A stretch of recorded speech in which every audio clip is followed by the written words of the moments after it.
días. Buenos días. Ánimo.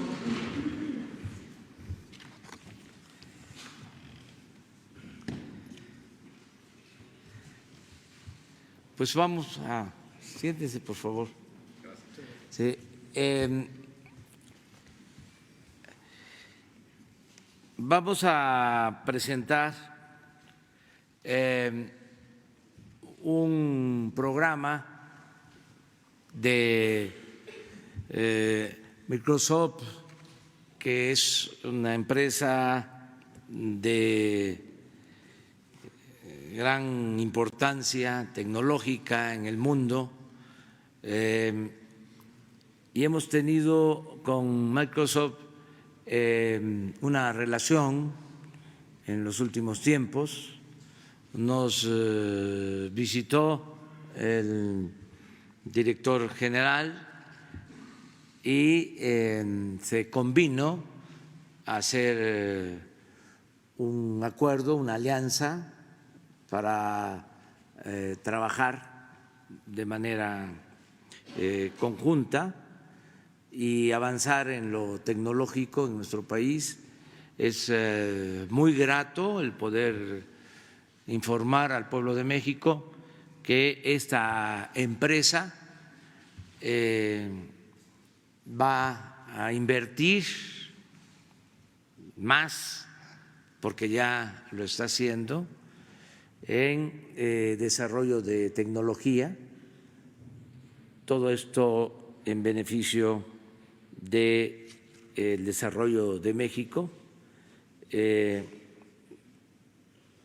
Han mostrado confianza en nuestro país, como otras empresas importantes de dimensión mundial, y en esta ocasión se va a exponer en qué consiste este convenio con Microsoft que se ha conseguido.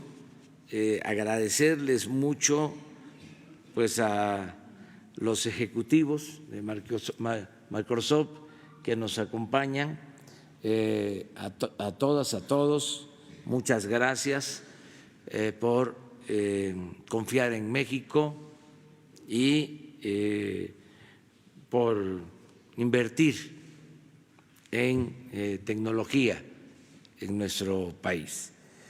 Vamos a que Emiliano Calderón, que es coordinador de estrategia digital del Gobierno de la República, nos informe, nos dé una introducción de en qué consiste este plan de desarrollo tecnológico, y también que los directivos de Microsoft puedan exponernos sobre este programa. Tiene la palabra Emiliano para que nos dé la introducción. ¿Qué tal? Buenos días a todos. El anuncio que hoy se expondrá es consecuencia de una de las políticas que ha puesto en marcha este gobierno, que tiene que ver con reformular la relación con los proveedores y empresas.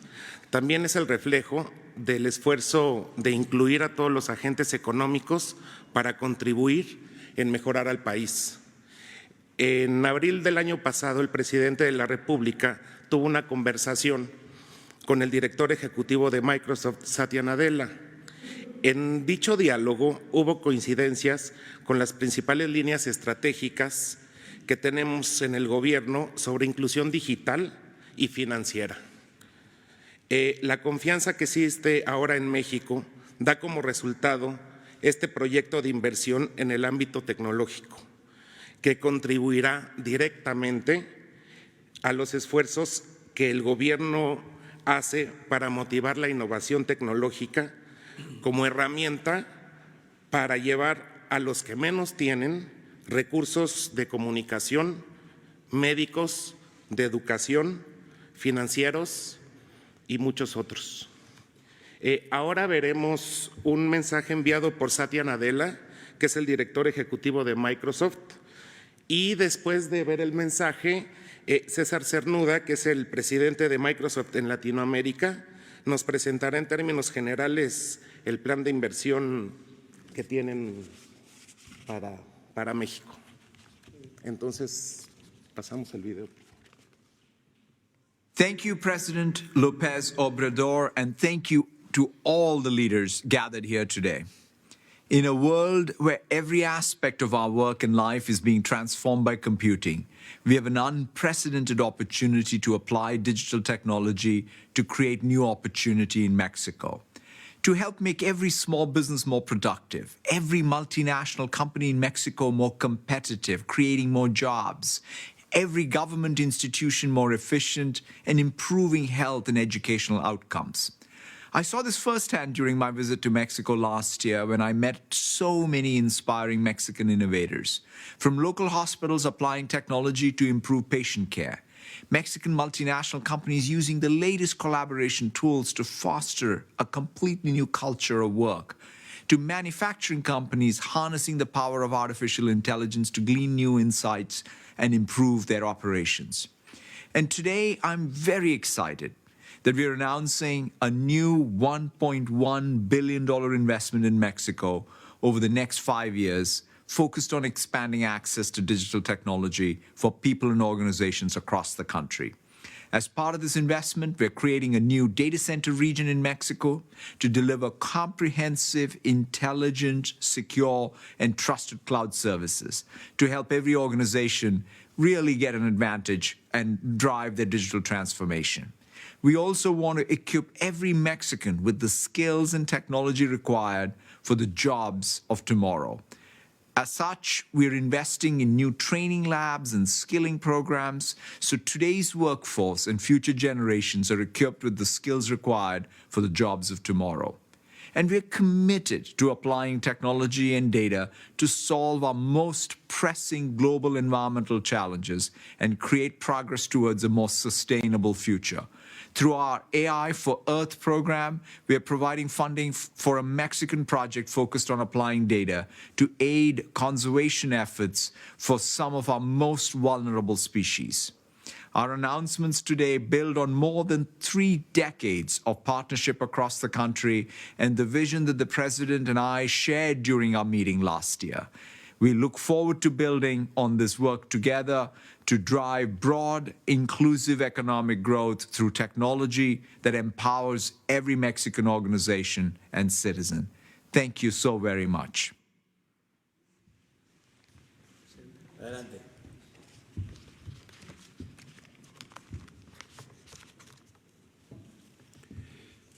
Muchas gracias, señor presidente. Emiliano, muy buenos días a todos.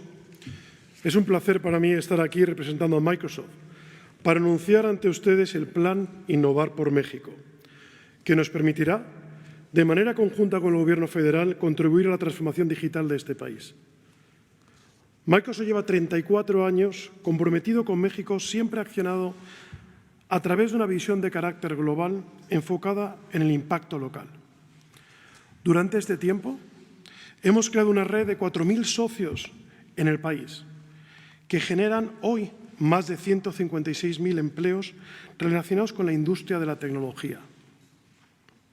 Hemos también invertido en el desarrollo de habilidades digitales en la población, completando a la fecha 15 millones de entrenamientos en línea sobre nuevas tecnologías. Contamos además con un centro de ciberseguridad que brinda servicios a empresas en México y otros países de Latinoamérica desde México. Como mencionó el señor presidente, estamos sumamente orgullosos de anunciar un nuevo compromiso de Microsoft con México, una inversión de 1.100 millones de dólares que se llevará a cabo durante los próximos 5 años. Quisiera profundizar de algunas de las acciones que hoy ya podemos compartir, que serán las primeras de otras muchas que estarán por venir. La iniciativa inicial de este plan permitirá establecer la primera región de centros de datos de Microsoft en México, a través de los servicios de la nube que ofreceremos, brindando soporte integrado para soluciones de código abierto. Impulsaremos un ecosistema tecnológico accesible, seguro y escalable para todos. Esto beneficiará a instituciones públicas, privadas, incluyendo pequeñas y medianas empresas, así como a la sociedad mexicana en general. Creemos que un elemento fundamental en la materialización del futuro digital de México es una educación tecnológica y de vanguardia. En ese sentido, hemos diseñado un sólido programa educativo orientado al desarrollo de nuevas habilidades tecnológicas en los jóvenes universitarios. Dentro del programa educativo, la primera iniciativa consiste en la instalación de 3 laboratorios con tecnologías de última generación, con el fin de ofrecer servicios y soluciones tecnológicas a través de la cultura digital. Con esto, los docentes, grupos de investigación y estudiantes de nivel superior de cualquier carrera fortalecerán los conocimientos y reforzarán las habilidades requeridas por la sociedad y el mercado laboral actual y futuro. A la par de esto, con el apoyo de la Secretaría de Educación y de la mano de universidades públicas alrededor del país, implementaremos un sistema de aulas virtuales de aprendizaje de alto impacto único en México. Esta será la base de una propuesta educativa que permitirá amplificar la innovación generada en los laboratorios buscando impactar a miles de jóvenes. Como tercera iniciativa, Microsoft ha decidido crear, en colaboración con el Consejo Mexicano de Negocios, un consejo consultivo con directivos de empresas líderes en México. El objetivo de este consejo es el de compartir las experiencias de transformación digital para atender las necesidades de la población y el mercado. Este consejo compartirá buenas prácticas, mantendrá un monitoreo del progreso de la transformación digital, identificará habilidades requeridas en el futuro y mejorará la empleabilidad para ayudar a acelerar la transformación digital del país. Como Microsoft tenemos un compromiso constante con el desarrollo de soluciones que trabajen para enfrentar los retos de las humanidades en la actualidad, con la sostenibilidad como uno de los pilares centrales de dicha visión.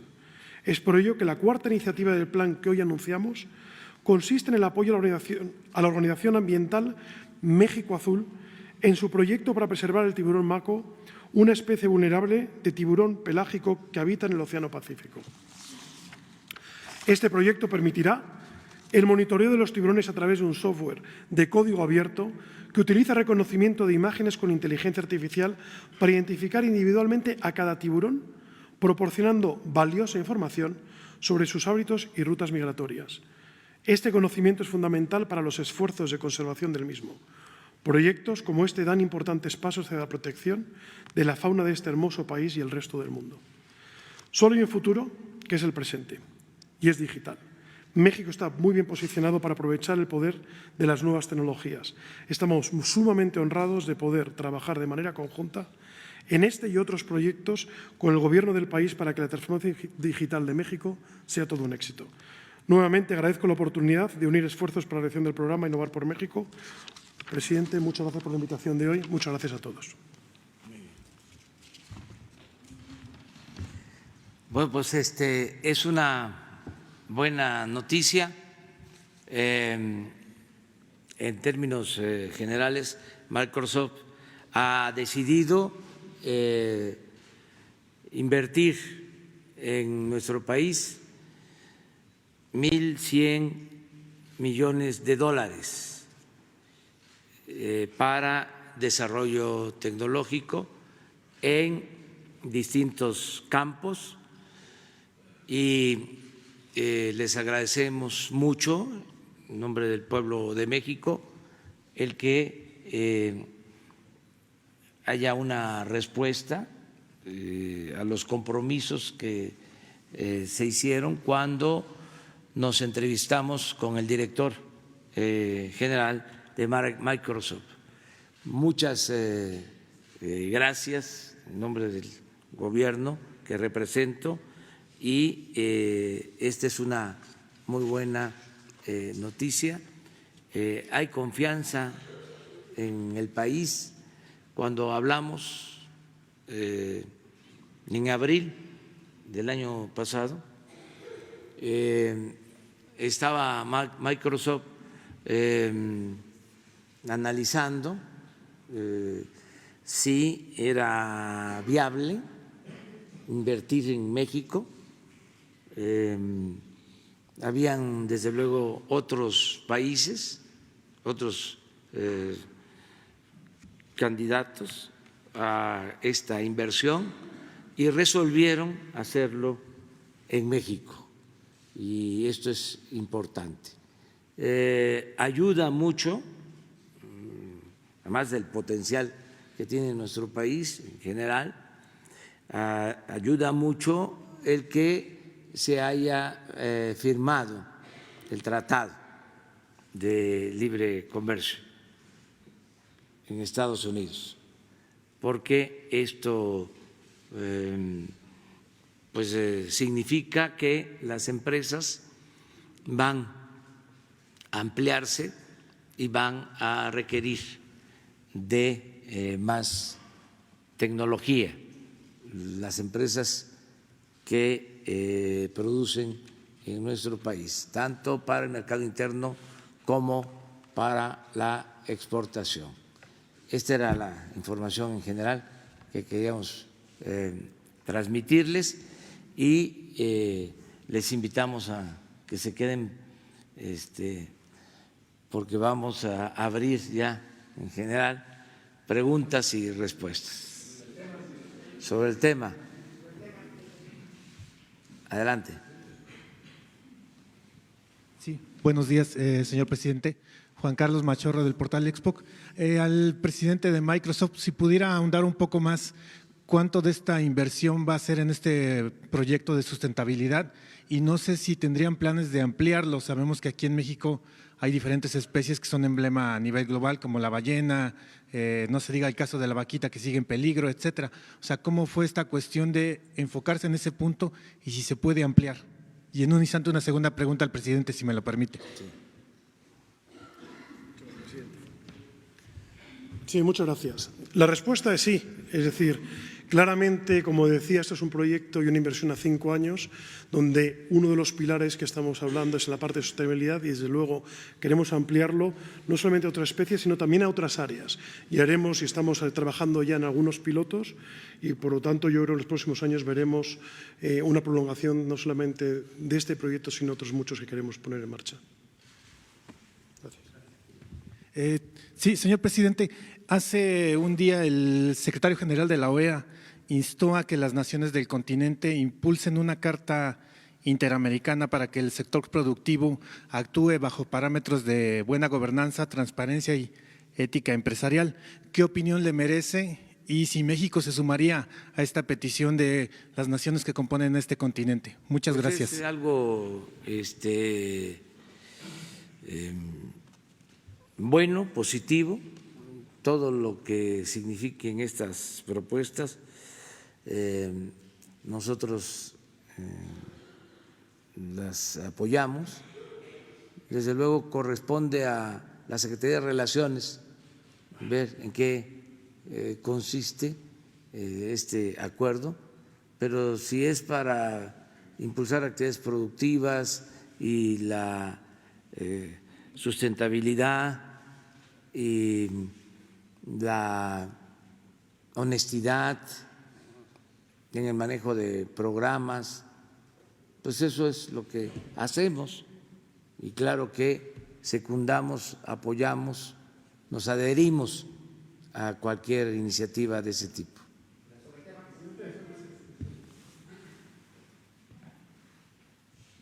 Buenos días. Juan Hernández, del periódico Basta y del Grupo Cantón.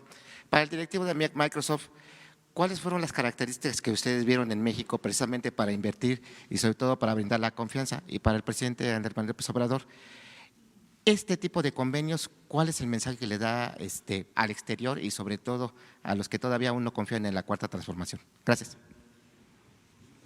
¿Sí? Aquí me vas a ayudar. Muy bien. Bueno, lo primero, como decía al principio, nosotros llevamos 34 años ya en México. Entonces somos una compañía global, pero presumimos de alguna manera de ser una compañía también local. Es decir, esa presencia que tenemos desde hace 34 años, tenemos varios miembros del comité de dirección aquí en esta primera fila de México, nuestro director general Enrique Perelleira, mexicano, y como decía antes, 4.000 socios con los que venimos trabajando que generan este empleo. Por tanto, conocemos el país. Ciertamente, las reuniones que hemos tenido con el presidente, con el Gobierno, sobre los planes que había y cómo nosotros podíamos también ayudar en ese innovar por México y en esa transformación digital, hicieron que tuviéramos pues, la suerte hoy de estar aquí y poder anunciar esta inversión para México. Esto significa pues, que nuestro país es atractivo para la inversión, para el desarrollo. México tiene condiciones inmejorables. Se logró, decía yo, la firma del tratado. Esto permite tener acceso al mercado más importante del mundo. Es un acuerdo, es un tratado para que no haya aranceles a mercancías, que no haya trabas a mercancías que se producen en México. Es la posibilidad de exportar desde México todo lo que significa el mercado de América del Norte. Estamos hablando de una relación económica, comercial, fundamental, la más importante del mundo en cuanto a región económica comercial. Al lograrse este acuerdo, esto pues da certidumbre a las empresas,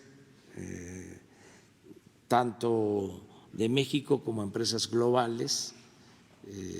Van a ampliarse las empresas que ya existen en México y van a llegar nuevas empresas.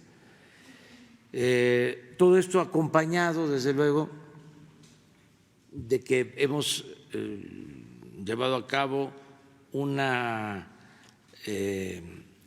política administrativa con finanzas públicas sanas. No hay déficit en términos reales, no estamos gastando más de lo que ingresa a la hacienda pública, no tenemos problemas de inflación, el peso, ya lo hemos dicho, se ha apreciado, es la moneda en el mundo que más se ha apreciado con relación al dólar. No está aumentando la deuda pública, está creciendo la inversión extranjera. El año pasado llegó inversión extranjera como no había sucedido en muchos años en el país. Las remesas, lo que envían nuestros paisanos a sus familiares, también fueron excepcionales. Hubo un récord, llegaron 36,000 millones de dólares.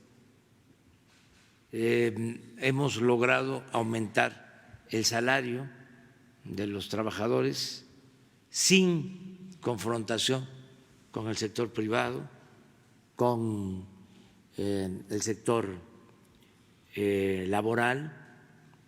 Lo hemos logrado con acuerdos, hay consenso. Primero, un aumento al salario mínimo del 16%, este año del 20%, histórico, no se había visto en 40 años. Y estamos buscando la conciliación, llevamos muy buena relación con el sector privado y yo espero que este año logremos que haya crecimiento económico. Lo está viendo la gente, lo están sintiendo los ciudadanos. Yo siento que la gente está apoyando al gobierno, ¿sí? Al menos eso es lo que se refleja en las encuestas. No es para presumir, pero tenemos apoyo, tenemos la confianza de los mexicanos y lo están viendo también los inversionistas extranjeros, están viendo que se va avanzando.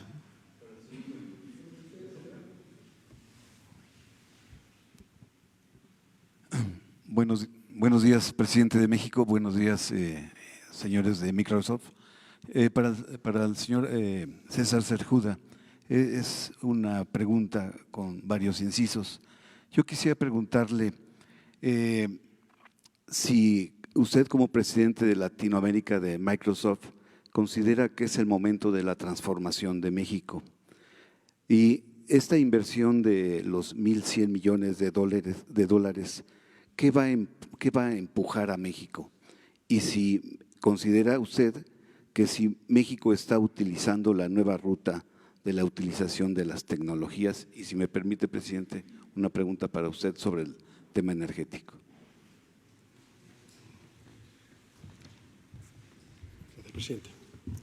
Sin duda alguna es el momento. El mundo está cambiando. Es decir, si vemos, y como decía en mi discurso, hablaba de que hoy estamos viviendo ya una realidad que es el mundo digital. Antes su compañero me preguntaba uno de los motivos por qué México. Y hay algo que no comenté en esos motivos, muchas otras cosas no comenté por la respuesta, el tiempo de la respuesta, pero fundamentalmente hay una población joven en México. Es decir, el tamaño de la población, esa población joven, esos tratados que están existiendo, es una enorme oportunidad realmente para incluso democratizar mucho más la sociedad. Hoy estamos viviendo lo que muchos dicen que es la cuarta revolución industrial, que es la transformación digital. La forma que tenemos de aprender, de comunicarnos, ha cambiado. Si vemos hace 30 años, si vemos hoy cómo utilizamos todos dispositivos, cómo nos comunicamos, cómo trabajamos, realmente está cambiando y ha cambiado.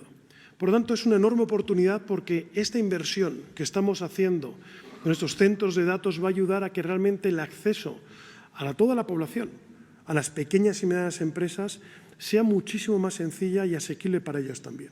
Por tanto, nosotros creemos que esta transformación digital o esta cuarta revolución industrial puede realmente democratizar mucho más la sociedad y hacerla mucho más igualitaria en ese sentido, porque todos pueden tener acceso a esas mismas tecnologías que antes tan solo las grandes empresas podían llegar a ellas porque eran los únicos que tenían recursos para tener sus propias infraestructuras y tener esa tecnología. Hoy todo el mundo puede acceder a ello utilizando la nube pública y utilizando estas nuevas tecnologías que decía. Por tanto, la respuesta es sí. Claramente creemos que es el momento y estamos convencidos de que esta inversión va a ayudar a esa transformación digital de México, a la juventud, a generar nuevas habilidades y realmente a generar más empleo. Gracias. Pues si quieren, hasta ahí dejamos el tema, ¿sí? Y abrimos, pero… Bueno, muchas gracias. Disculpen, no me presenté, soy Carlos Pozos de la revista Petróleo y Energía y de la Molécula Oficial.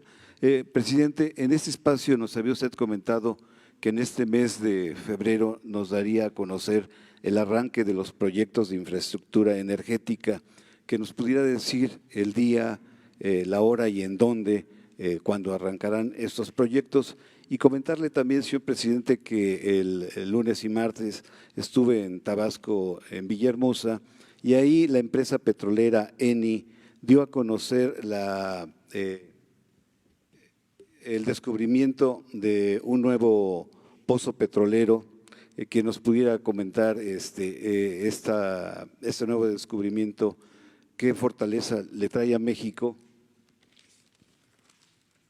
Y finalmente, presidente, también me encontré que en Tabasco algunos alcaldes, como el de Centla, de la presidenta municipal Guadalupe de la Cruz Izquierdo, gana 168,000 pesos. Emiliano Zapata, del municipio de Emiliano Zapata, Carlos Alberto Pascual gana 161,000 más que usted. De Jonutla, Francisco Filgrana gana 138,000. De Cárdenas, Armando Beltrán gana 150,000. De Jalapa, María Asunción Silva gana 120,000. y de Tlacotalpan, Tomasini y Domínguez gana 180,000 pesos, superando su salario. Esa es la información que le traigo. Gracias, Sí. presidente. Bueno, pues en efecto, esta empresa petrolera italiana que tiene un contrato de los 110 contratos que se entregaron a partir de la reforma energética, es muy importante destacar que esta empresa es la primera en producir, en extraer petróleo y ya están en proceso de ampliación y han logrado este nuevo descubrimiento, lo que va a significar aumentar la producción petrolera. Es una muy buena noticia. Nosotros estamos también alentando que las empresas petroleras que tienen los contratos inviertan, se apliquen para extraer petróleo. Pronto una empresa mexicana, Petroval, va también a hacer lo propio.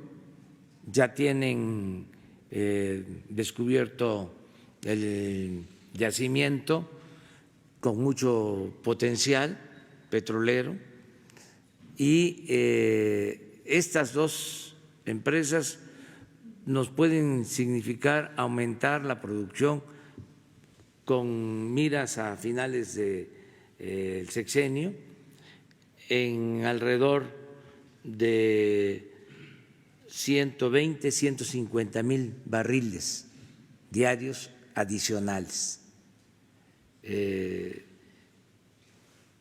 Nosotros calculamos que estas empresas que tienen contratos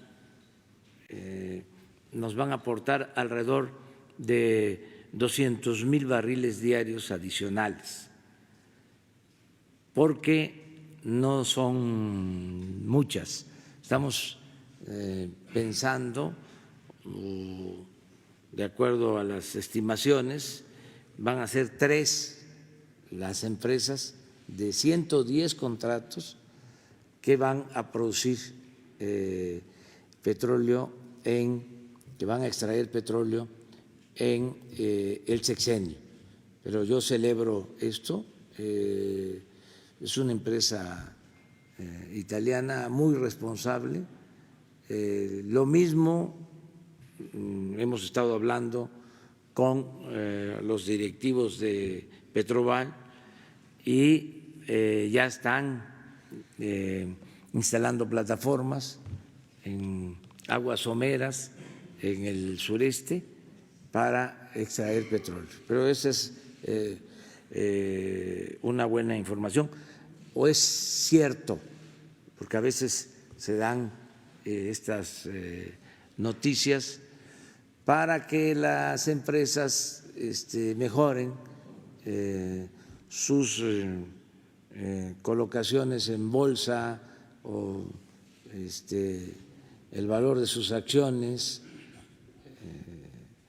y son anuncios, ¿no?,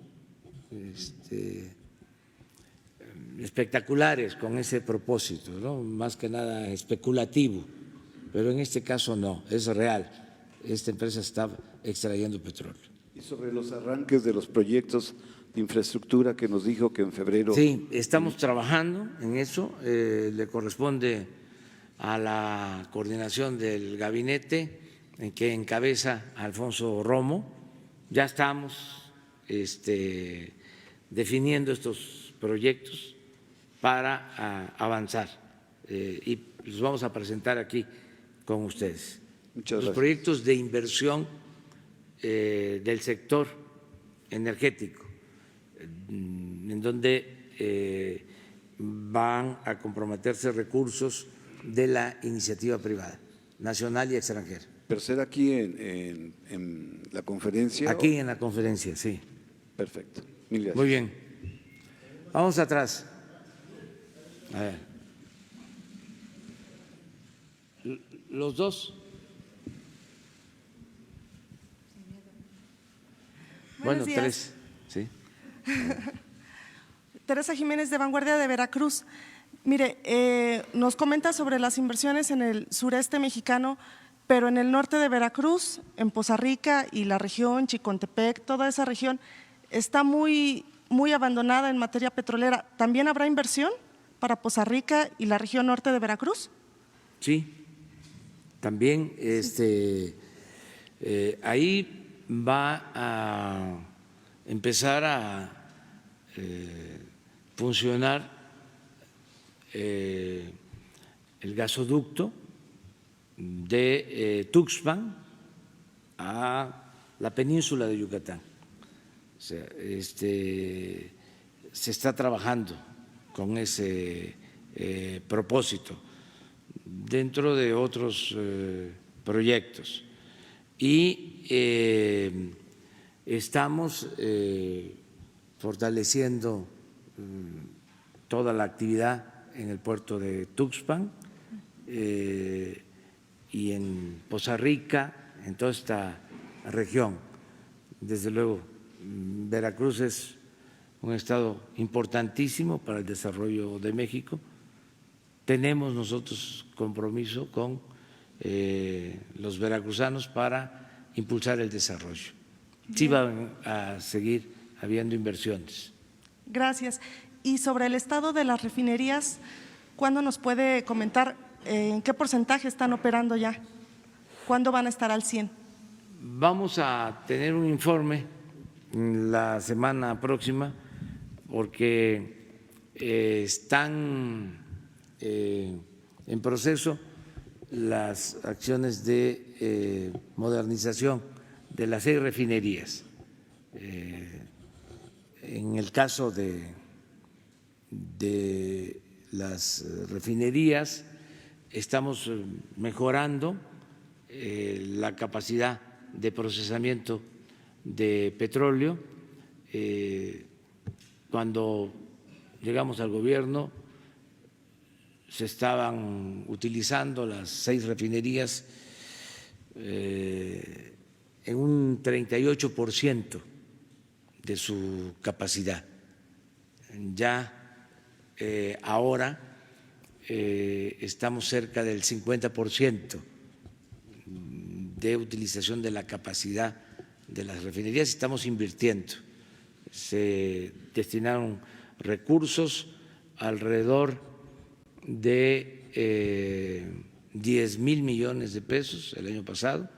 Este año, solo para la rehabilitación de las 6 refinerías, del mantenimiento de las 6 refinerías, son también otros 10,000 millones y sigue en construcción la nueva refinería de Dos Bocas. Ya estamos terminando el relleno y ya se asignaron los contratos para la construcción de las plantas. En esta semana, si no es que en la otra me pidieron no permiso, sino me informaron que el equipo que está construyendo la refinería, encabezado por Rocío Nale, iba a viajar a la India para ver experiencias en construcción de refinerías para definir la tecnología que se va a utilizar. Esto lo van a hacer tanto los técnicos de Pemex como las empresas que tienen los contratos para aplicar la mejor tecnología. En la India se construyó hace relativamente poco la refinería más grande del mundo, tienen una muy buena experiencia en construcción de refinerías y se va a visitar esta planta. Muy bien. Presidente, buen día. Michelle Rivera de Telemax, Sonora y de TVP. Si me permite, dos preguntas, una de carácter nacional y una de carácter regional. La primera es, el día de ayer, a través de una publicación de Wall Street Journal, aseguró que hay una investigación contra el expresidente Enrique Peña Nieto por relaciones con Lozoya. ¿Qué nos puede comentar al respecto y si nos puede confirmar si hay una investigación en proceso contra el expresidente? Esa como primera pregunta. No tengo información sobre que exista esta investigación, como lo sostuvo el Wall Street Journal.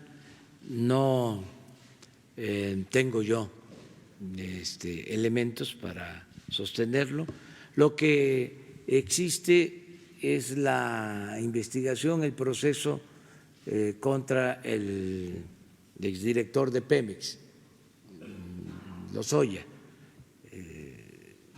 No hay una investigación que yo sepa en contra del expresidente Peña. Desde luego, la Fiscalía, aclaro, es autónoma. Esto significa que no me informan, no tienen por qué. Es una institución independiente. Antes estaba subordinada al Ejecutivo.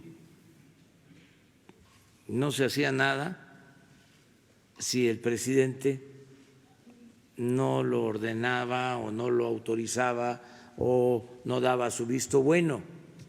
Ahora el presidente en este aspecto se entera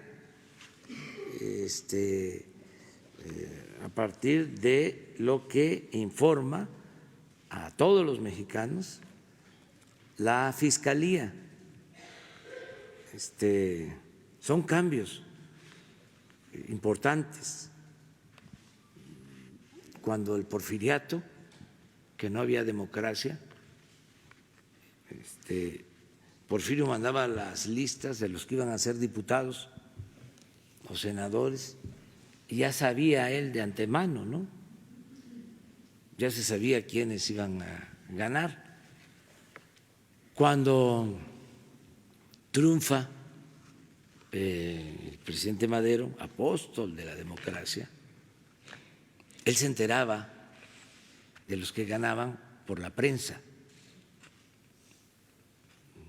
Era totalmente distinto, porque en ese periodo hubo democracia en México. Entonces, es muy importante, o sea, cuesta entenderlo, es decir, cómo que el presidente no sabe si hay una investigación en contra del presidente de la República, el expresidente Peña. Pues así es, porque ya no nos corresponde. Y como nosotros, como Ejecutivo, no hemos presentado ninguna denuncia, por eso no puedo decir que exista. ¿Considera el presidente que hay argumentos suficientes como para interponer como presidente pues una denuncia en contra del expresidente? Nosotros no. Nosotros hemos dicho de que solo presentaríamos denuncia contra los expresidentes si los ciudadanos nos los piden, porque pensamos que debemos de pensar hacia adelante. Esto es mi planteamiento, hablando de un punto final, de acabar con la corrupción hacia adelante, o sea, y que solo en el caso de que los ciudadanos reúnan las firmas para que se lleve a cabo una consulta y la gente decida si se presenta denuncia, no solo contra el expresidente Peña, sino contra todos los expresidentes del periodo neoliberal, los que causaron la tragedia nacional. Esto es Salinas. ¿Por qué Salinas? Bueno, porque entregó los bienes de la nación a particulares, a sus allegados. A Zedillo. ¿Por qué a Zedillo? Porque con el FOAPROA convirtió las deudas privadas de unos cuantos en deuda pública. Ya estamos pagando esa deuda y desgraciadamente se va a seguir pagando. Estamos hablando de 2 billones de pesos. Luego, Fox, por traición a la democracia, por delito electoral.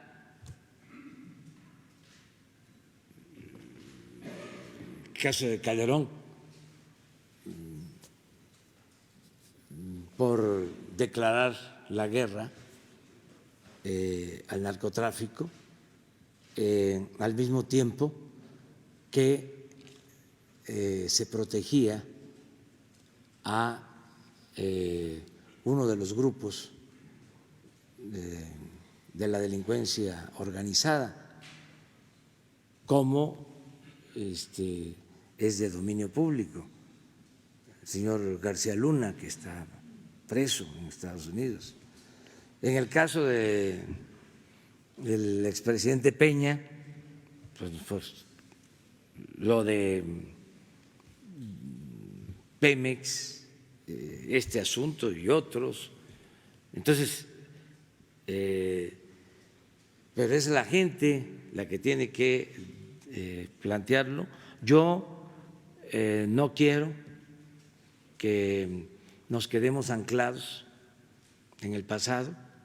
Yo sostengo que la justicia es castigar, pero también es prevenir y sobre todo cambiar. Y quiero aprovechar el tiempo, del poco tiempo, porque no me voy a reelegir, a sentar las bases de la transformación del país, a que desterremos de México la corrupción. En eso estoy aplicado. No es mi fuerte la venganza. Y también hay otro asunto que debe de conocerse, que luego salen reportajes, se escriben editoriales y no se tienen elementos. Por ejemplo, de acuerdo al artículo 108 de la Constitución, y esto lo tienen que resolver los constitucionalistas, pero no se puede juzgar a los presidentes de México más que por delitos de traición a la patria. Sí. No se puede juzgar por delitos de corrupción. Bueno, hasta hace poco la corrupción en México no era delito grave. En el caso de los presidentes, desde la Constitución de 1857 tienen impunidad constitucional. Solo ha habido un caso en la historia, lo explicaba yo hace relativamente poco, el caso del expresidente Manuel González, que fue acusado de corrupción por razones políticas, era compadre de Porfirio Díaz y se quería quedar en la presidencia, y Porfirio pues no estaba dispuesto a aceptar eso.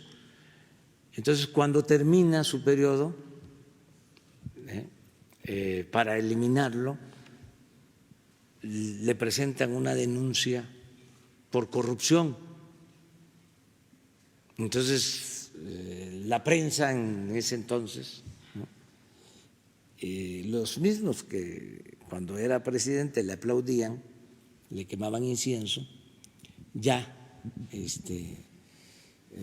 al no ser presidente, para alinearse a Porfirio, lo empiezan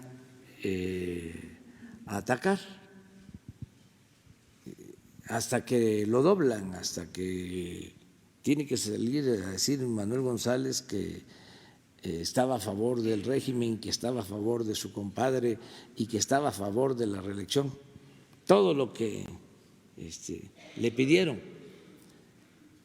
Y el expediente, aunque ya estaba en la Cámara de Diputados, ya se había integrado la comisión para juzgarlo, la resolución final, ya cuando se levantó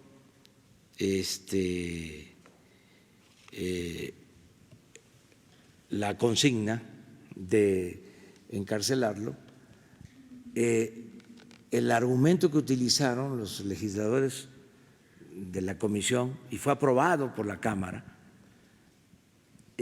fue el de que a un presidente no se le podía juzgar más que por traición a la patria. Es el único caso que tenemos en la historia. Por eso nosotros lo que estamos haciendo, yo envié una iniciativa para modificar el 108 constitucional y que el presidente de México sea juzgado por cualquier delito como cualquier ciudadano. Cambiando el marco legal, considero, haciendo esta reforma constitucional, que van a haber elementos para juzgar al presidente como cualquier otro ciudadano, repito. Pero si en la Constitución se establece que no se puede juzgar al presidente más que por estos delitos, entonces se tendría que explicar legalmente para no estar alebrestando o engañando, sino actuar con seriedad, con responsabilidad sobre este asunto. No estoy defendiendo a Peña Nieto, porque también no quiero que vayan a malinterpretarlo. Estoy haciendo una explicación porque la gente, que es lo que más me importa, tiene que tener todos estos elementos, no porque lo dice el Wall Street Journal. Ya, espérense. Sí es importante ese periódico, hay que respetar todos los medios de información, pero sus editoriales no son sentencia. Hay una circunstancia especial. Lo digo porque ayer se habló mucho en las redes sobre esto. Hay que esperarnos, no adelantarnos, y corresponde a la Fiscalía Presidente, la otra pregunta tiene que ver con Sonora, pero también con otros estados que operan el fondo minero. Hace justamente un año aquí en la mañanera usted mencionaba que la manera de operarlo ahora sería diferente, los recursos van de manera directa. Yo vengo de un estado que yo creo que era líder, bueno, en uso de los recursos del fondo minero para infraestructura. ¿Ha cambiado algo? ¿Ha cambiado de opinión respecto al fondo minero? ¿Se está entregando este fondo? ¿Cómo va el trayecto de este fondo? Y en específico a Sonora, ¿cómo le está yendo? Porque era el principal beneficiado a nivel nacional. Gracias. Sí, se va a entregar este fondo de manera directa, sobre todo en el programa de mantenimiento a las escuelas. Se van a entregar recursos. Cada escuela de Sonora va a tener su presupuesto. Si es una escuela pequeña, ya lo he dicho aquí, lo repito, de 5 a 50 alumnos, escuelas que se les conoce como multigrado, donde una maestra, un maestro atienden 6 grados, pocos niños de comunidades apartadas, son 150,000 pesos por ciclo escolar para la Sociedad de Padres de Familia. Y ellos van a decidir qué hacer con ese recurso. Si la escuela tiene de 50 a 150 alumnos, son 200,000 pesos. Si la escuela tiene de 150 alumnos hacia adelante, son 500,000 pesos. Es un cheque que se entrega a cada sociedad de padres de familia. Ya se está haciendo, hasta ahora llevamos entregados alrededor de 26,000 pagos, 26,000 escuelas. Este año vamos a llegar a 100,000 escuelas y se van a incluir las escuelas de Sonora, y es una de las formas de regresar el apoyo del fondo minero. ¿Por qué así? Porque se demostró que el fondo, si pasaba por muchas instancias del gobierno federal, del gobierno estatal, si llegaba a los gobiernos municipales, no bajaba a las comunidades. Me tocó estar, por ejemplo, en Guadalupe y Calvo, en Chihuahua. Ya estaba el fondo minero, en una asamblea, y les pregunté a los ciudadanos si sabían del fondo minero, si estaban recibiendo beneficios del fondo minero. No en esta administración. Ahora hay en Chihuahua, hay en Guadalupe y Calvo un presidente municipal que es ingeniero forestal, que está, hasta donde tengo información, actuando bien. Me refiero a la pasada administración. Y la gente no sabía, porque se quedaba el dinero arriba y se usaba para otras cosas. Entonces ahora es directo, desde la Tesorería de la Federación hasta la Sociedad de Padres de Familia de la escuela, sin intermediarios. Y la Asamblea de Padres de Familia decide cómo utilizar ese dinero, si es para arreglar la escuela, para construir las bardas, para mejorar los baños, para equipar la escuela. Ahora que vamos a tener ya conectividad, internet en todos los pueblos, ¿así es? ¿Para cuándo? A ver, párate. Ustedes saben que un programa importantísimo, hablando de tecnología, es que tengamos conectividad en toda la República. por Internet. Y ya tenemos una autorización, ya tenemos un presupuesto de 10,000 millones de pesos. Y ya estamos trabajando con una empresa para lograr que en todas las comunidades, alrededor de 280,000 comunidades en todo el país. 280,000 comunidades en el país vamos a tener Internet. Ya se logró ese presupuesto, vamos a aprovechar. Hablo de esto porque en el presupuesto para las escuelas, el mantenimiento, los padres pueden optar por equipos de cómputo para mejorar la educación, siempre y cuando tengamos la conectividad, que no tenemos, porque en esto hay mucho atraso. Por eso celebramos este convenio, porque significa avanzar tecnológicamente. ¿Por qué no explicas sobre cuánto es el presupuesto y en cuánto tiempo vamos a tener comunicado todo el país? Bueno, se aprobó un presupuesto de 3,100 millones de pesos al año por 3 años. El primer año se cubrirán alrededor de 60,000 comunidades pequeñas. Ya con Internet en general se van a cubrir con 4G, que es después de hacer todo un análisis, llegamos a la conclusión de que es la tecnología con la cual podemos cubrir mucho más rápido lugares bastante remotos.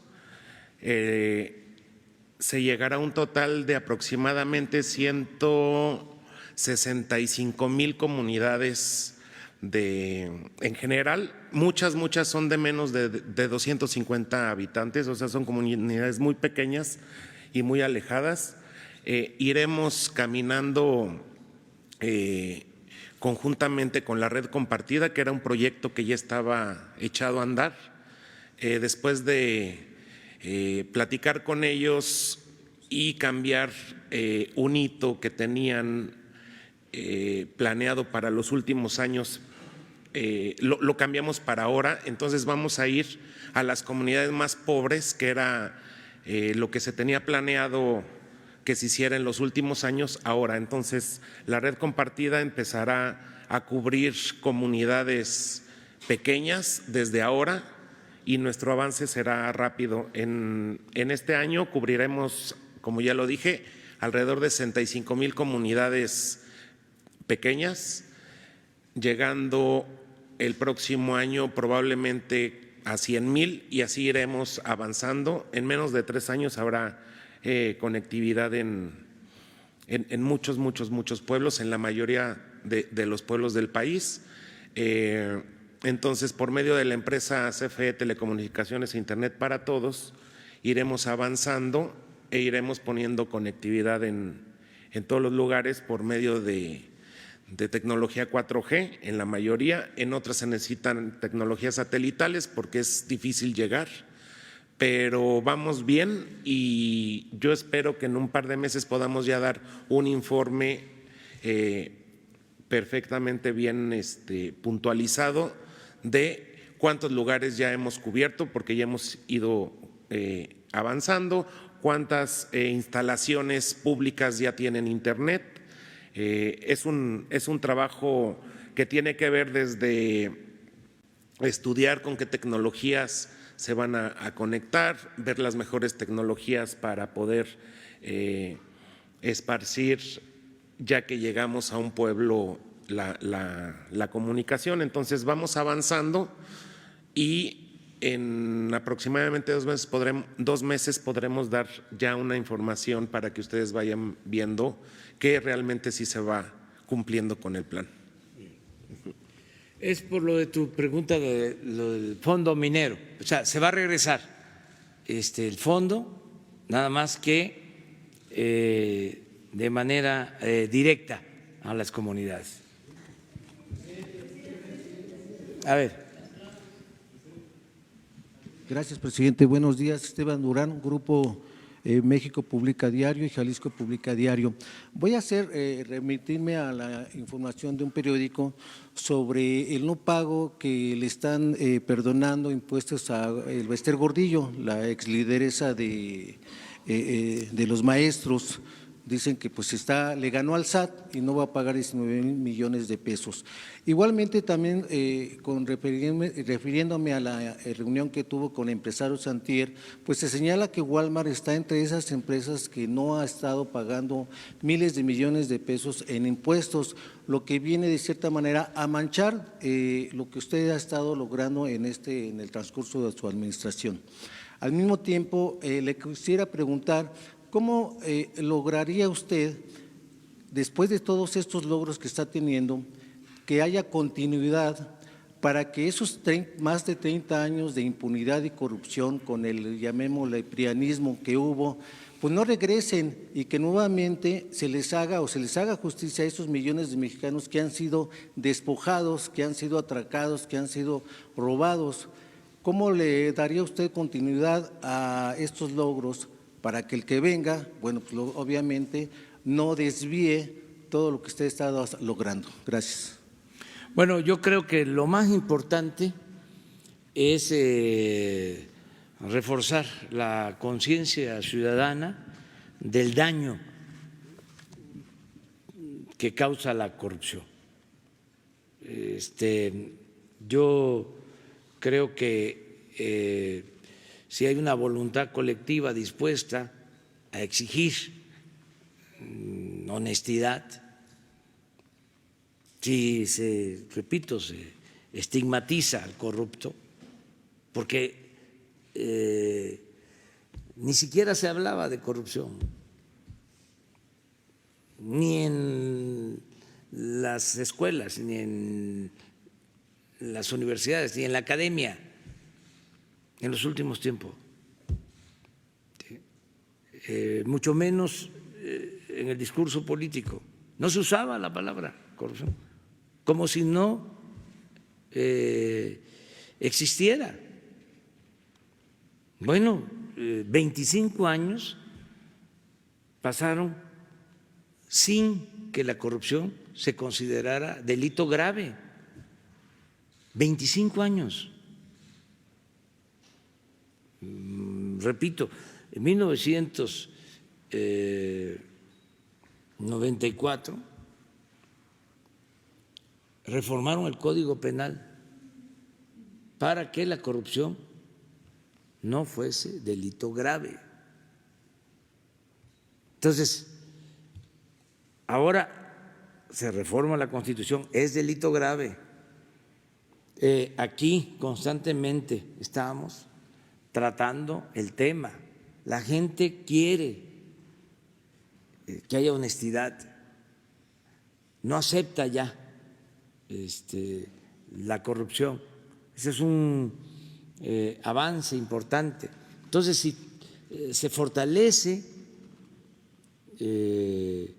esa conciencia colectiva, si todos ayudamos en ese aspecto, va a ser muy difícil retrogradar, que regrese el régimen corrupto. No van a poder, la gente no lo va a permitir. Por eso lo primero es el avance en la conciencia colectiva y las leyes. Esto que se hizo, el que comete un acto de corrupción va a la cárcel, no tiene derecho a fianza.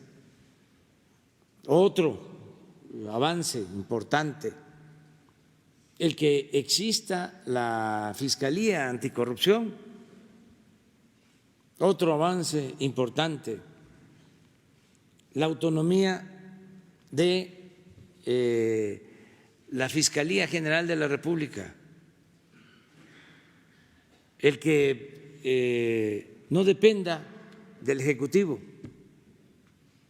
porque era el Ejecutivo el que más propiciaba la corrupción, era la fuente principal de corrupción, el Ejecutivo, el Poder Ejecutivo, y empezaba desde arriba. Todos los negocios jugosos que se hacían, todos estos últimos escándalos de corrupción, es muy difícil que no llevaran el visto bueno del presidente.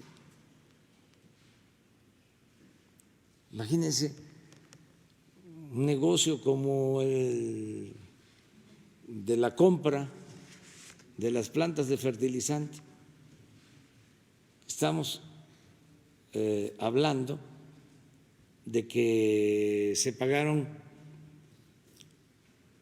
como 800 millones de dólares en general, y costaba cuando mucho lo que se compró 50. ¿Cuánto fue la utilidad, entre comillas, del robo? Les aseguro que no se llevó a cabo en los últimos tiempos un negocio así, tan jugoso, en ningún país del mundo.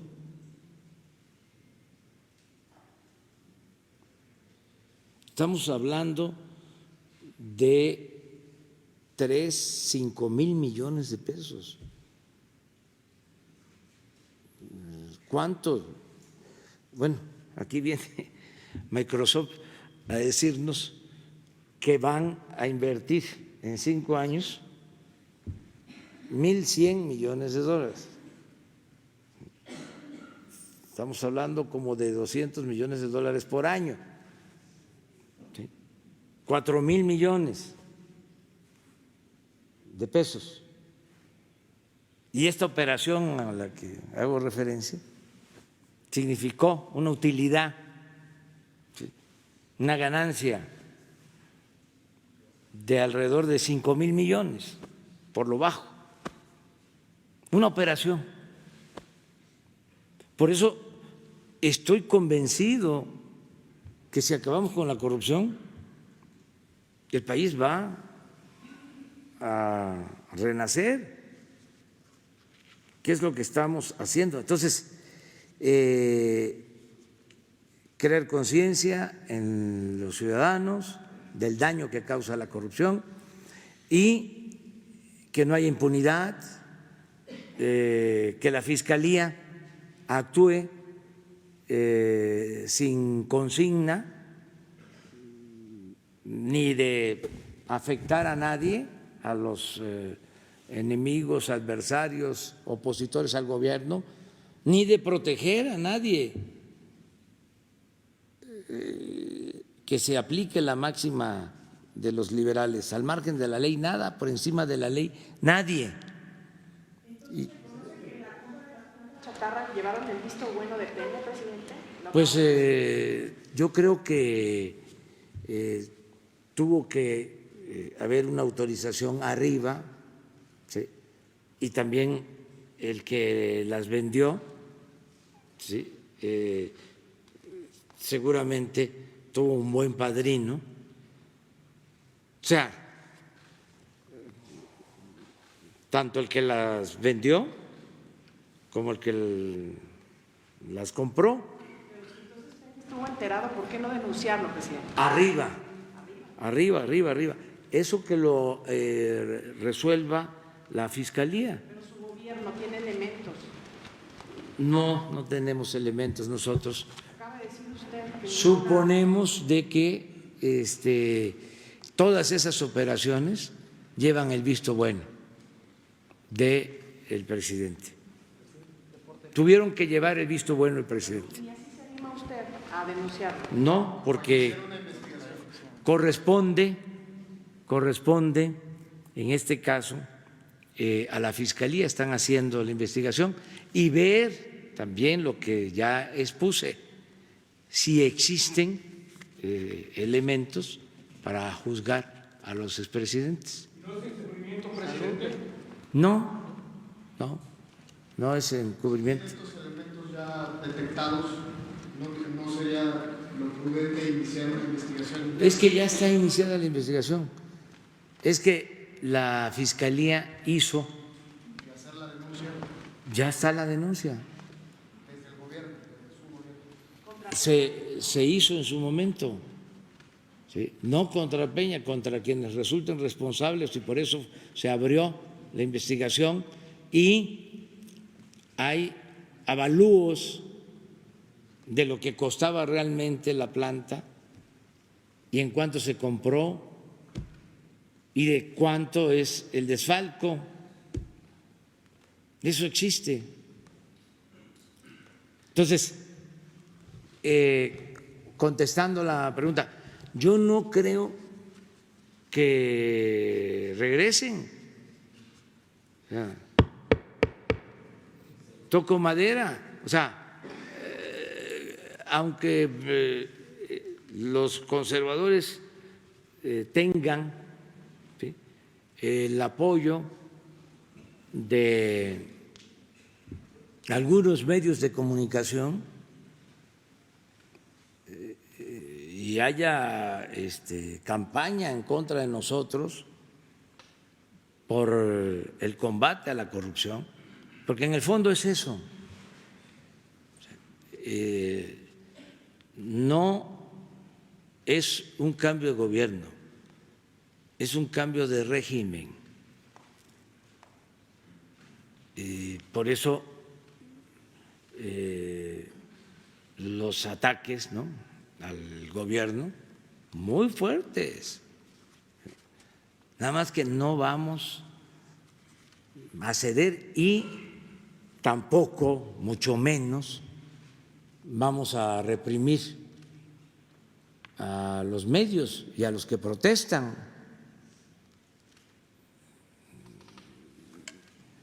Libertad completa, absoluta, libertad de manifestación.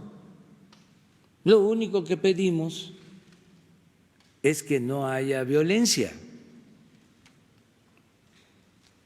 porque esto sí no conviene a nadie, pero huelgas, manifestaciones, columnas, 8 columnas, bots, porque en las benditas redes sociales también hay bots, pero yo prefiero que haya bots si se tiene libertad. Ya lo he dicho, antes, cuando no se tenían las redes sociales, no había libertad. No tenía uno derecho a la réplica. Ahora, con cada teléfono, tiene uno la posibilidad, cada ciudadano que tiene un teléfono es un medio de comunicación. Puede. Entonces, qué bien que estamos ejerciendo a plenitud nuestros derechos y vamos nosotros a garantizar que no haya represión. Tenemos ya alguna práctica, porque imagínense cuántas veces evadimos el acoso en la lucha para cuidar a la gente de que no fuese víctima de la represión. Entonces sabemos evitar la provocación. ¿Qué quisieran algunos? Imagínense fotos, si hay manifestantes, ¿no?, en donde la policía está utilizando la macana. No,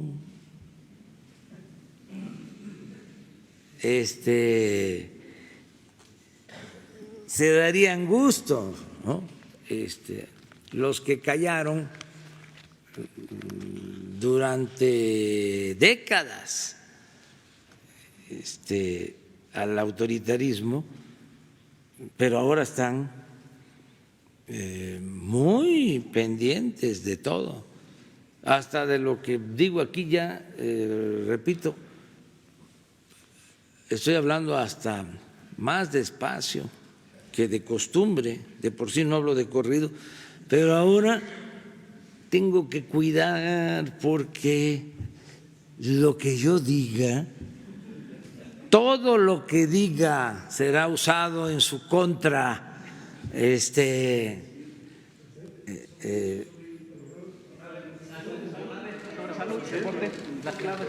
A ver. Gracias, Raúl Hernández. Bueno, sí. Raúl Hernández de El Barlovento, el Concepto Integral del Comercio Exterior. Señor, a raíz de la pregunta que le hice a usted, el planteamiento. Sí. Sí, Raúl Hernández. Sí, está igual. Raúl Hernández, El Barlovento, el Concepto Integral del Comercio Exterior. El 9 de enero le planteé la corrupción en los puertos y en la marina mercante. El 6 de febrero pasado también le planteé específicamente de los trabajadores portuarios, de los trabajadores controladores aéreos y de los de Ruta 100. Esas tres cosas han sido escaladas a otros niveles porque unos disidentes de los trabajadores portuarios tomaron bloquearon las instalaciones del SAT, de la empresa de servicios portuarios, y pretendían parar el puerto.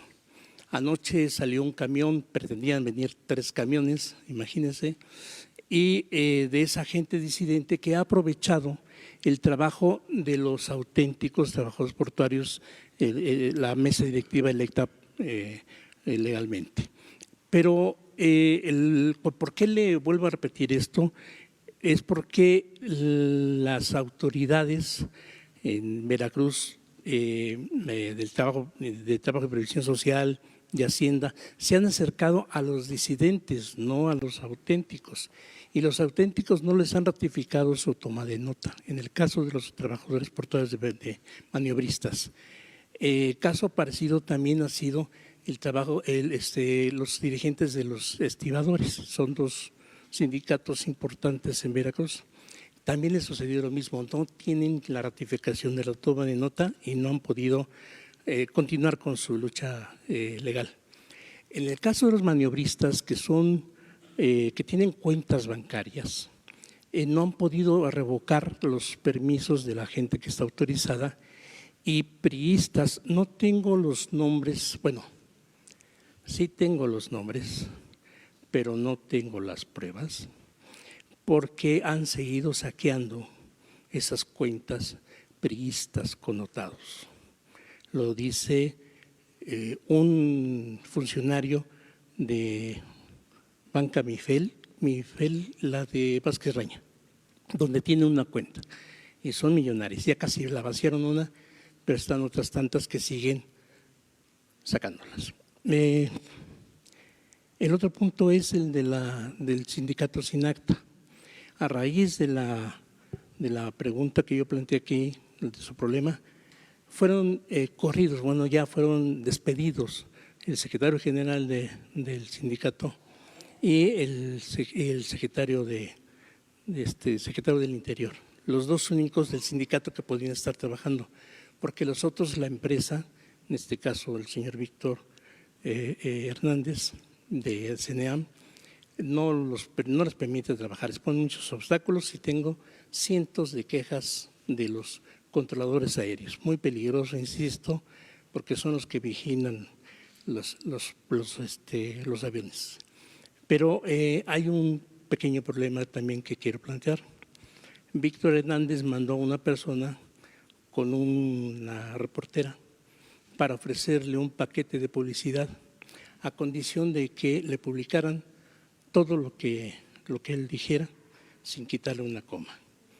No puedo decir el nombre de la reportera ni del medio, pero se negaron, no lo aceptaron. Pero el Reforma publicó la nota donde están despidiendo a este señor, a estos dos trabajadores, y bueno, me parece tremendo porque siguen hostigando a los controladores aéreos. No he tenido contacto con la Secretaría de Trabajo, con la Secretaria del Trabajo. Ayer se supone que me iban a hablar porque estaba en la Cámara de Diputados, donde yo iba a encontrarla, nunca me hablaron.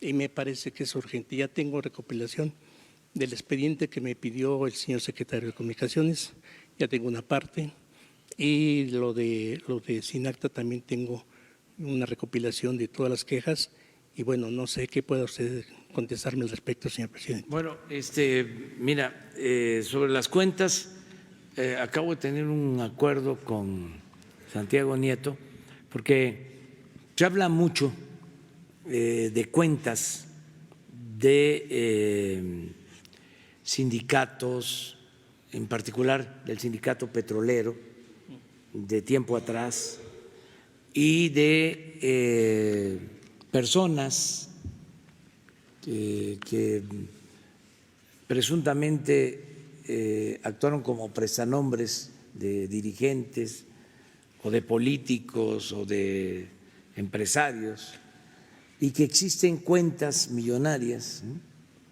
en los bancos. Hablé con Santiago Nieto y le pedí que se haga una investigación a fondo para ya saber a ciencia cierta si existen estas cuentas y proceder. Él ya tiene esta encomienda, porque constantemente donde voy o me encuentro personas me dicen: existe esa cuenta, son cientos, incluso miles de millones, ¿sí?, que pueden ser utilizados para beneficio del gobierno, son cuentas abandonadas, ¿sí?, que tienen los bancos, que están los bancos jineteando ese dinero. Entonces se va a hacer una investigación a fondo. Lo otro, hoy mismo vuelvo a plantearle a la secretaria del Trabajo, aquí estuvo ayer, pero hoy para que te reciba y presentes todos tus elementos y se actúe. Y el asunto del CNEAM, Sí. El asunto del CNEAM, me argumenta el señor secretario, y creo que tiene razón hasta cierto punto, que fue una persona que ayudó mucho para conseguir la cancelación del aeropuerto de Texcoco. Pero digo no yo, nos importa eso. Exactamente. Eso no nos importa. No es patente de corso. Sí, no. ¿Saben quién ayudó a cancelar ese proyecto faraónico, corrupto? Nos ayudó el pueblo. Sí. Nuestro único amo es el pueblo. Nosotros no establecemos relaciones de complicidad con nadie. ¿A quién le debemos estar aquí? Al pueblo, a los ciudadanos. ¿A quién debemos de servir? A los ciudadanos. Entonces, también el secretario de Comunicaciones que te atienda. Bien, sí. Sí, y no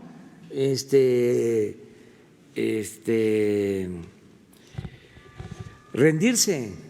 No, ya me atendió el señor secretario y es posible que hoy le pueda entregar todo el legajo de información que me pidió. Sí, sí, de acuerdo. Gracias. Vamos. Dos más, la compañera. Gracias, buenos días. Gracias, presidente. Reinaide Ramírez, reportera independiente y para pie de página. Hoy se cumple un año de la muerte de Samir Flores y a un año de esta muerte. Si tiene usted algún avance en la investigación, si le han reportado algo aquí. Y déjeme leer. Ay, perdón, no puedo ponerme los lentes. A ver, le ayudamos. Gracias. Bueno, se dice que no hay avances sobre el caso, pero si usted tiene algún indicio y bueno, como se recordará, él fue asesinado un día antes de la consulta que se hizo para el gasoducto de La Huesca. ¿Y de qué manera puede haber justicia para él y para todos los defensores de la tierra? Bueno, recientemente tuvimos lo de las mariposas también y en el caso de Samir se está pidiendo, la gente sigue en la defensa de la tierra y del agua y de esa comunidad, está pidiendo que se investigue sobre la línea de su activismo en contra del proyecto integral Morelos. ¿Qué mensaje tiene usted sobre esto? Si tienen algún avance en la investigación y qué ha pasado con este proyecto después de la consulta en lo del gasoducto. Esa es una. Y bueno, la otra sería, le había solicitado la otra ocasión una especie de informe o qué avances tiene en la cuestión de los jornaleros agrícolas en el país. Ayer se le preguntó algo a la secretaria, pero a mí me gustaría un poquito más ella mencionaba que se han tenido algunas actuaciones, pero sobre la cuestión qué empresas han sido sancionadas y en qué se ha mejorado la vida de estas personas, la dignidad de estas personas en los campos agrícolas del país y en el caso particular de Sonora, que van 10 muertos en accidentes carreteros de transportes, ¿no? Y más de 70, alrededor de 70 lesionados. Bueno, primero en lo de Samir, por favor. Sí, mire, seguramente la Fiscalía del Estado de Morelos debe tener información sobre este asesinato. Nosotros queremos que se aclare. ¿Sí? Fue muy lamentable que esto pasara porque le sirvió a los oportunistas, a los que están buscando cómo culparnos para afectarnos cuando nosotros somos respetuosos de la libertad de expresión y de los derechos humanos. Entonces, sí nos importa mucho que se aclaren todos estos crímenes lamentables. ¿Qué ha pasado con la planta? Está detenida porque hay amparos y no podemos actuar, no debemos actuar si existen amparos. Nosotros también lamentamos que se haya construido esta planta con el gasoducto que se llevó a cabo en los gobiernos anteriores. Ya nos toca a nosotros recibir esa planta terminada. Estoy hablando de una inversión de más de 20,000 millones de pesos, dinero del presupuesto, dinero del pueblo, que no se puede operar que en el caso de que operara, en el caso de que se echara a andar, equivale a alumbrar todo Morelos. Pero como existe esta oposición, no se puede llevar a cabo. Y como decía el presidente Juárez, nada por la fuerza, todo por la razón y el derecho. Yo lo único que quisiera es que la gente nos ayudara y que tomara conciencia de que si se deja esa planta que se convierta en chatarra,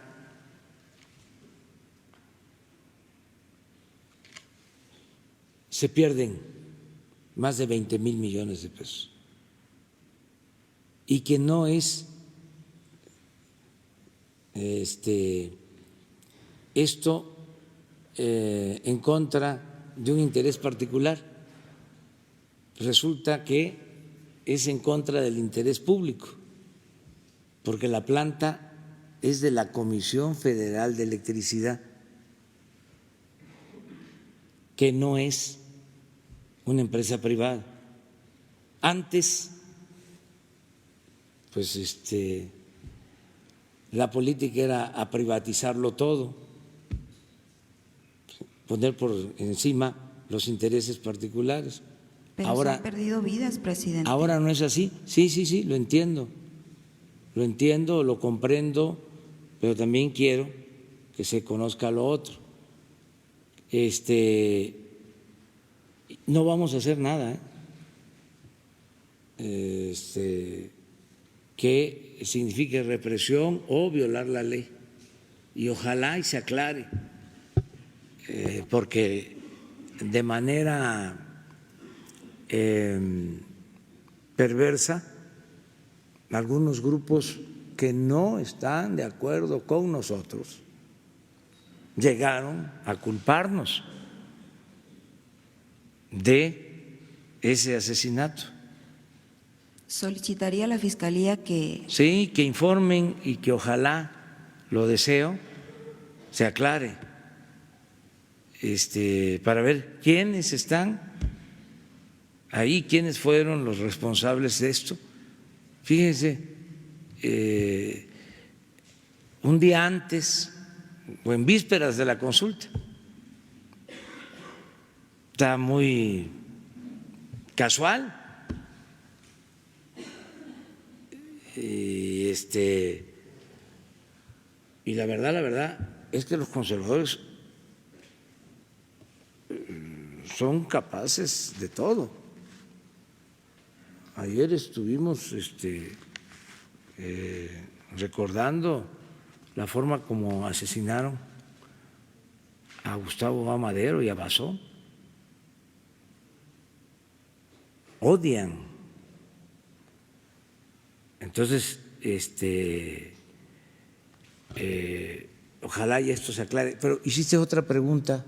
Sí, de los jornaleros agrícolas del país. Se está atendiendo lo de los jornaleros agrícolas. Mira, hay dos cosas que son importantes. Una, que es más de fondo, estructural, el que la gente tenga trabajo en sus lugares de origen. Como estaba abandonado el campo en todo el país, pero de manera especial, donde hay más pobreza, en la montaña de Guerrero, en Oaxaca, ¿sí?, en Puebla, en la Sierra de Zongolica, en Veracruz. De ahí son los jornaleros de estas regiones, que se tienen que ir por necesidad a buscarse la vida al norte, hasta San Quintín y Sonora y Sinaloa y del otro lado de la frontera. Entonces, ¿qué estamos haciendo ahora? Estamos ayudando a la gente en sus pueblos. Por eso se están construyendo los caminos de concreto en Oaxaca para que haya trabajo, el Sembrando Vida, nada más en el sureste son más de 200,000 empleos. Estamos hablando de soluciones de fondo. Esto también, de manera indirecta, ayuda a que al jornalero le tengan que pagar mejor en el norte,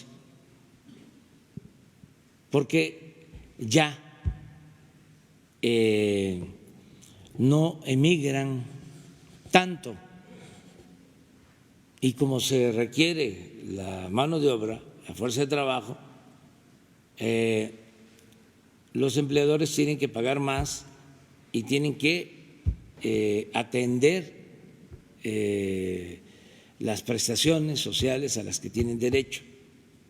Entonces, esto ayuda. Lo otro que nos está ayudando también, aparte de la vigilancia, de la protección que tiene que procurar la Secretaría del Trabajo, es que tenemos un programa para vigilar el traslado de personas en las carreteras,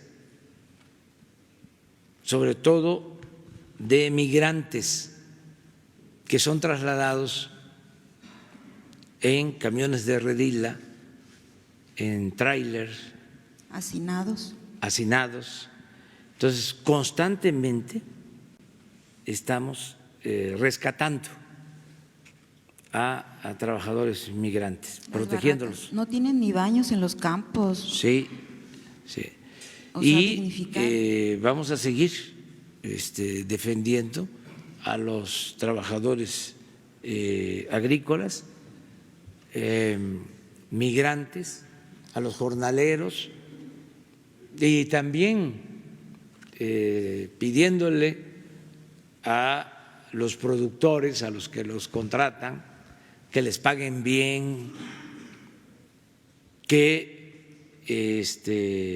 no haya maltrato, que procuren que tengan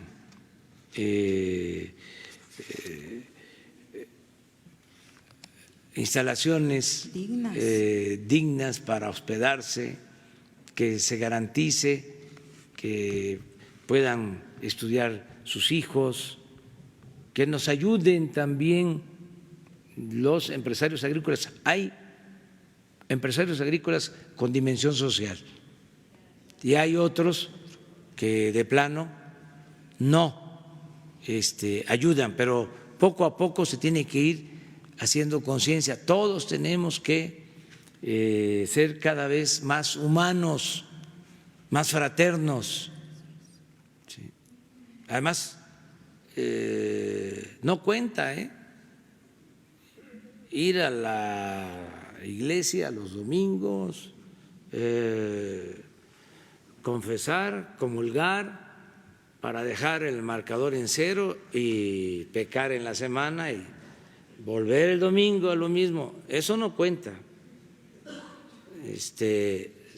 Tiene que haber amor al prójimo.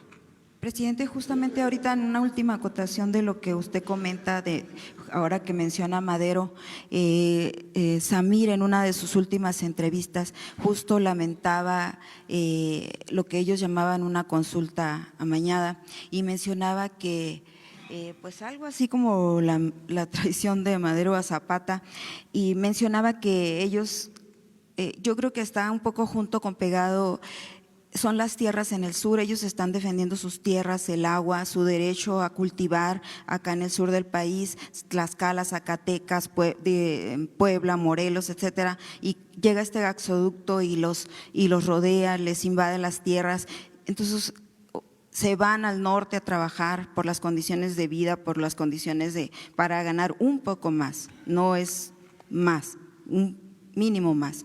Entonces, ahí como que está junto con pegado, cómo garantizar que estas gentes tengan agua, dignidad, tengan sus tierras acá en el sur del país y para evitar la migración, si el gasoducto viene y hace esto. No están contra el progreso, están contra que se hagan las cosas bien.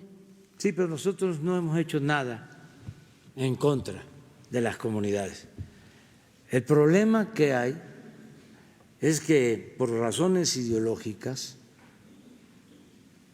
quienes no nos quieren, yo digo los conservadores, quisieran, ¿sí?, que actuáramos igual que los gobernantes anteriores y que pudieran decir, ya ven, son lo mismo,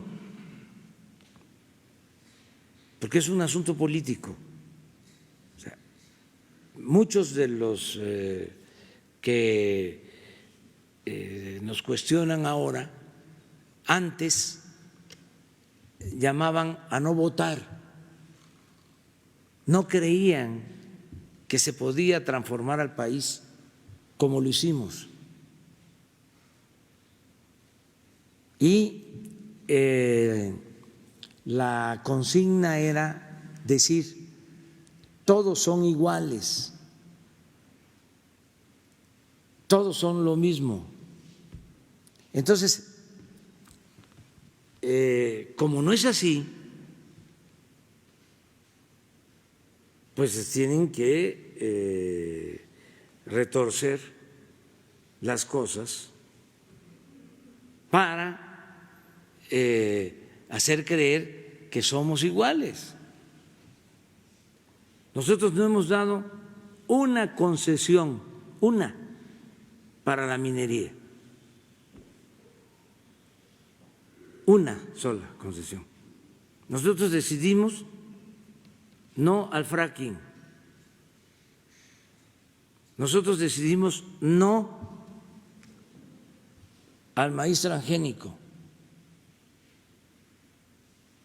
Nosotros decidimos sembrar 1 millón de hectáreas de árboles frutales y maderables. Es el programa más importante en la historia del país para mejorar el medio ambiente. Sin embargo,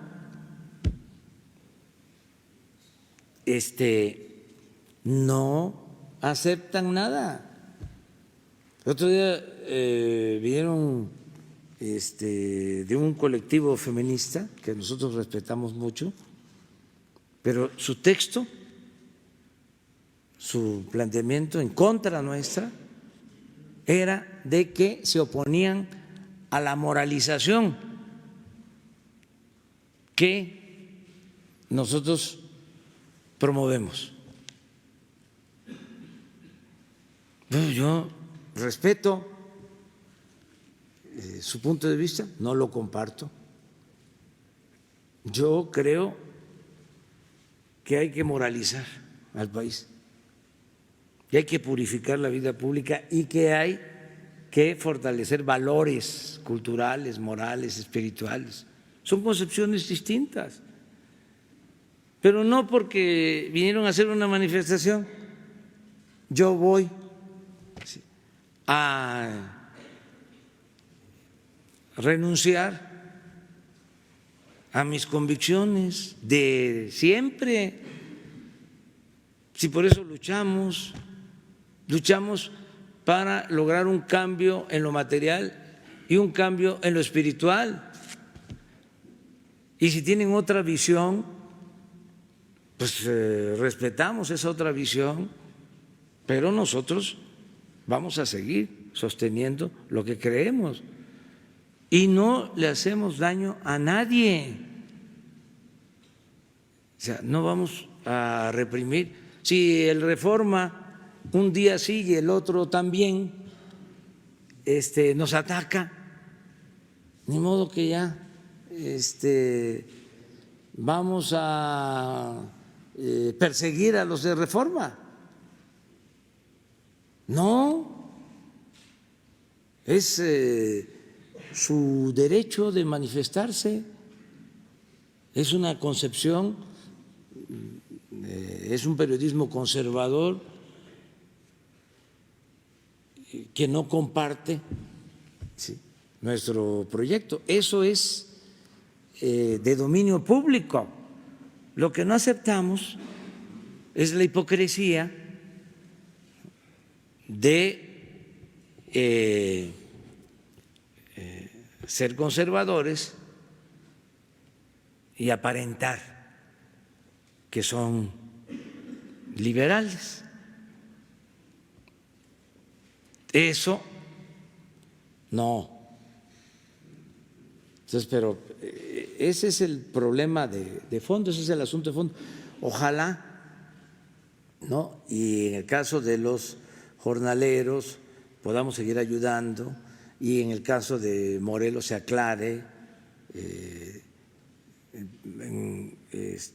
lo que realmente sucedió. Entonces sí lo metería a su agenda de prioridades. Pues está, o sea, ¿cómo no va a ser prioridad aclarar sobre un asesinato, más si se trata de algo que nos afectó? O sea, un asesinato que se produce 2 días antes o un día antes, unos días antes de una consulta.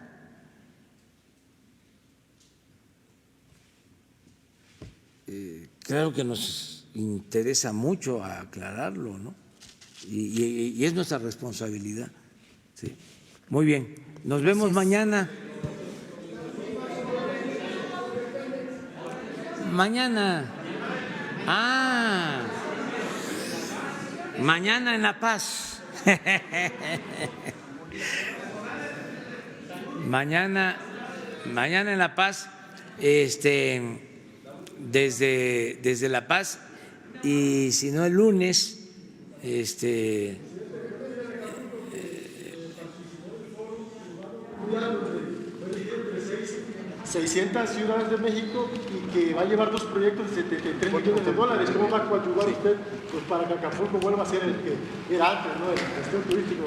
Que viva Acapulco y que viva Guerrero y que vivan los guerrerenses. No se podría escribir la historia de México sin los guerrerenses.